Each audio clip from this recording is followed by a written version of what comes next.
Good evening. Welcome to South Asia Newsline. I'm Lipakshi Khurana. Here are the top stories we were tracking for you on Monday, the 20th of May.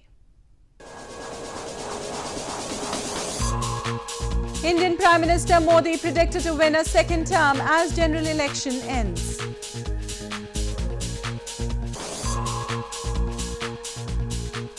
Sit-in protest continues against diversion of rivers in Pakistan-administered Kashmir.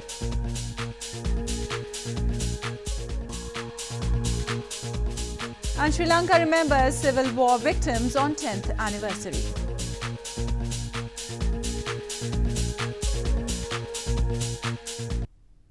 And now for all the details. Indian Prime Minister Narendra Modi's ruling alliance is likely to win a clear majority in Parliament after a general election that ended on Sunday. Most exit polls have showed. The result of the seven-phase general election is expected to be announced on May 23rd.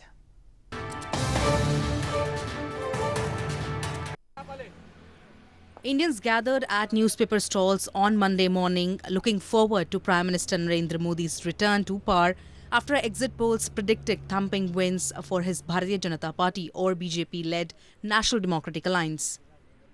Indian Prime Minister Narendra Modi's ruling alliance is likely to win a clear majority in Parliament after a mammoth general election that ended on Sunday, most exit polls showed.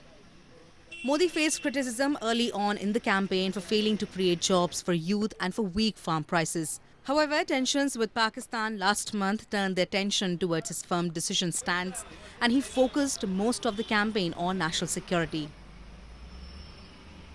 कल exit poll वाले गए और वो अखबार में देख रहे हैं पक्ष विपक्ष या किसकी आ रहा है नहीं आ रहा है। अब एग्जिट पोल वालों ने बताया है तो बहुत ज़्यादा 10-20 का इधर-उधर हो सकता है। In the seventh and the final phase of the world's largest democratic exercise on Sunday, nearly 100 million voters were eligible to vote in 59 of 543 constituencies in India. India's parliament has a total of 545 seats, and any party or alliance will need the support of 272 lawmakers to form the next government. The counting of votes will begin on May 23rd, and the results will likely be announced the same day.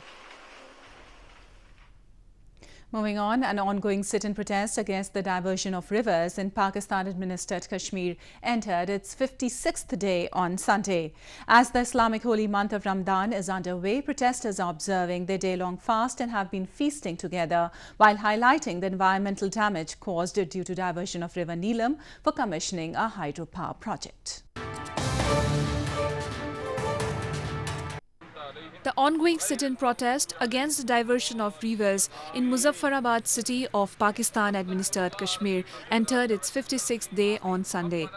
As the Islamic holy month of Ramadan is underway, the protesters have been fasting and feasting together while highlighting the environmental damage caused due to diversion of River Neelam for a hydropower project. लेकिन इन लोगों के इरादे और इन लोगों के जितने भी हमारे जुड़े अभी तक के जो हम हमारे जो भी सवालात हैं आज अब हम उसी पे खड़े हैं और हम रमज़ान में हम ये कहेंगे कि जो हुक्मरान हैं और जो लोग इस वक्त अगर अपनी इस्लाह करना चाहते हैं उनके पास बहुत अच्छा मौका है। जब तक हमारे दरियाओं का रुख असल हालत में नहीं लाया जाता हम इसी तरह एहतजाज पे रहेंगे और जब तक रिटायरमेंट कंडीशन पूरी नहीं की जाती हमारा यहाँ से उठने का कोई इरादा नहीं। Activists have been demanding that 60% water should be retained in the Neelam River, and the newly proposed Kohala hydropower project, which will see diversion of River Neelam, should be reconsidered. The illegally occupied region has been facing a severe water shortage due to the diversion of River Neelam, making the lives of the locals miserable. But Islamabad has continued to maintain an oppressive attitude and has so far ignored the basic demands of the common public. In news from Afghanistan, some members of Afghanistan's mainstream political parties on Sunday accused the government of not willing to form a negotiating team for peace. They said the Afghan government has also failed to implement the suggestions of delegates of a recently held Grand Assembly for Peace.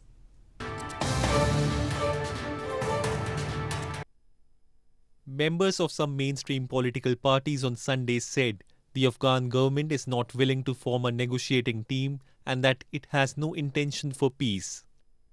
The formation of the negotiation team, which was a main demand of the Peace Jirga delegates, is being counted as the main step for moving forward the peace process.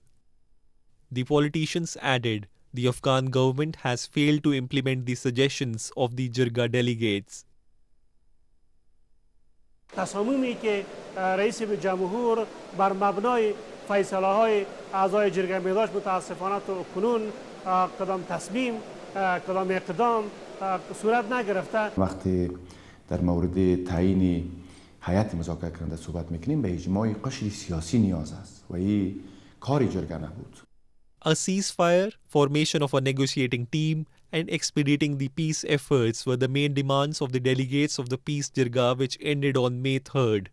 This comes as the US and the Taliban talks in Doha ended earlier this month, with steady but slow progress on key issues under debate, as described by US Special Envoy Zalmay Khalilzad. More news from Afghanistan. Afghan civil servants have expressed fears for the safety of their children who remain in government-run daycare centers while they work. This comes in the wake of a rise in terror attacks on government offices and international aid groups in the country.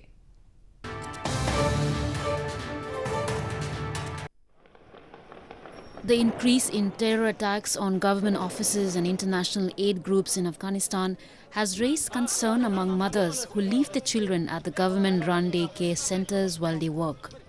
An Afghan civil servant and a mother, Meena Ahmadi, was working in her office when a loud explosion shattered the windows and sent panic through the building of Afghanistan's Ministry of Communications and Information Technology on April 20.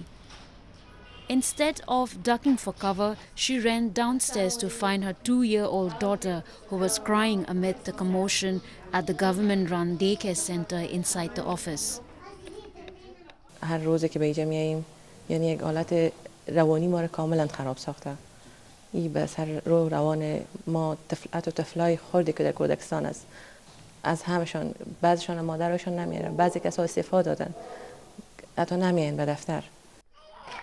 Providing female government employees with daycare centers has been a successful government initiative, increasing access to employment for thousands of women, including breastfeeding mothers. But the increase in targeting of government offices has caused women like Ahmadi to reconsider the decision to bring their children to work. In news from Sri Lanka, Sri Lanka on Sunday marked the 10th anniversary of the end of the nearly 3 decades-long conflict between the Tamil Tiger rebels and the government. The anniversary fell nearly a month after Easter Sunday bombings, the worst terror attack in the country that killed more than 250 people and injured over 500 others.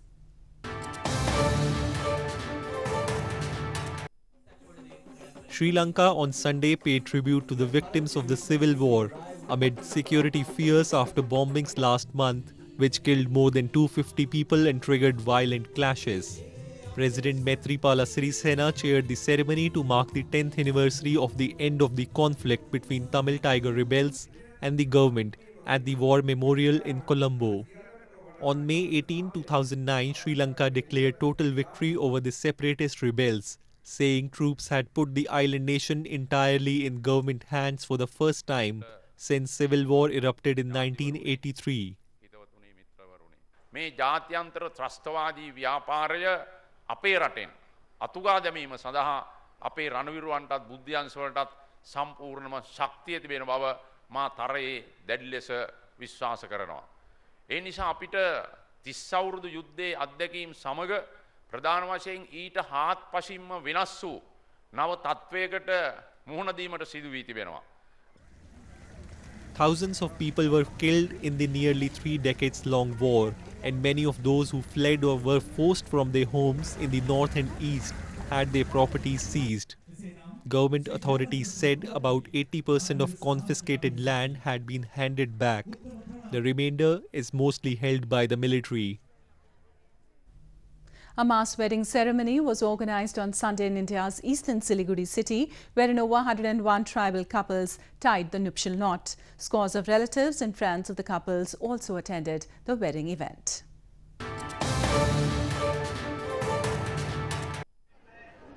In a gesture that proved to be a life-changing event for many couples belonging to different tribal communities, a mass wedding ceremony was organized in Siliguri city of India's West Bengal province on Sunday.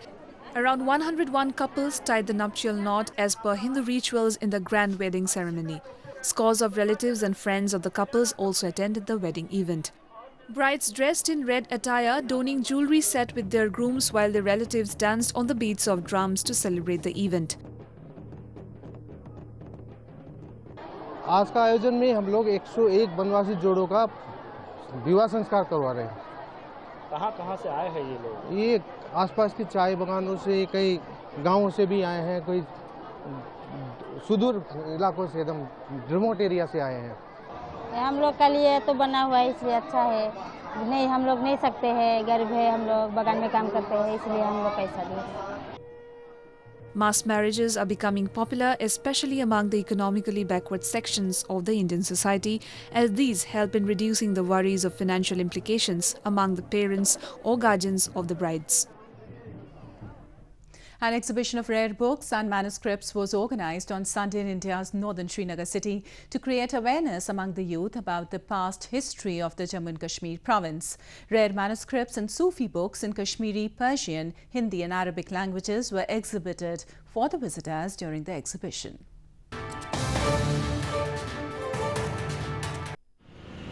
With an objective of creating awareness among the youth about the literature and rich cultural history of India's northern Jammu and Kashmir, an exhibition of rare books and manuscripts was organized at Sri Pratap Singh Library in Srinagar city on Sunday. During the exhibition, holy books like Quran and Bhagavad Gita, other rare manuscripts and Sufi books in Kashmiri, Persian, Hindi and Arabic languages were exhibited for the visitors. The exhibition witnessed a huge rush of visitors who came to see the rare manuscripts and learn about the past history of Kashmir. ये नौजवान नस्ल के लिए एक अच्छा मौका होता है और उनको समझना भी चाहिए कि ये सिर्फ हमारे ही लिए इस तरह के जो प्रोग्राम जो है मुनाकिद किए जाते हैं. The visitors appreciated the steps taken by the authorities to organize the exhibition and hope that these kinds of exhibitions will be organized in the future also. Local markets in India's western Surat city remain buzzing with activity till late night during the Islamic holy month of Ramadan, giving foodies and night lovers a delightful time.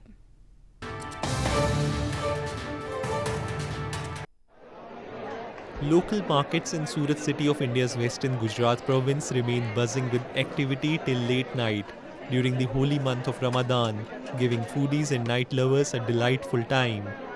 People belonging to different communities have been thronging restaurants and food stalls in the night to enjoy local delicacies including ranguni paratha, chicken biryani and khausi. Authorities in the city have also taken special measures to prevent any untoward incident during the night in the markets. During Ramadan, Muslims abstain from eating and drinking from dawn till sunset and eat sehri, a pre-dawn meal, and break their day-long fast with iftar in the evening. ये महीना पूरे साल में एक ही बार आता है और ये महीने में ऐसा होता है कि जो खाना हम लोग को पूरे साल नहीं मिलता वो खाना ये महीने में ऐसी वेराइटीज़ में मिलता है कि खाने की जैसी जो चीज़ होती है, जैसे पराठा है, जैसे कोई अपने क्या बोलते हैं जो चिकन की जो पीसेस है, जो यहाँ पे जो चोखाई से जो चीज़ बनती है ये पूरे साल के महीने में भी महीने में बनती है रमज़ान में. Ramadan is the 9th month of the Islamic calendar. During Ramadan, Muslims devote a majority of their time to prayers and charity. Muslims account for about 14% of more than 1.2 billion population of India. Well, that's all we have for you from South Asia this evening. Now our viewers can watch the show on SouthAsiaNewsline.com. You can also visit us on Facebook.com/SAsiaNewsline and follow us on Twitter @SAsiaNewsline. That's all in tonight's edition. We'll see you same time tomorrow. Good night.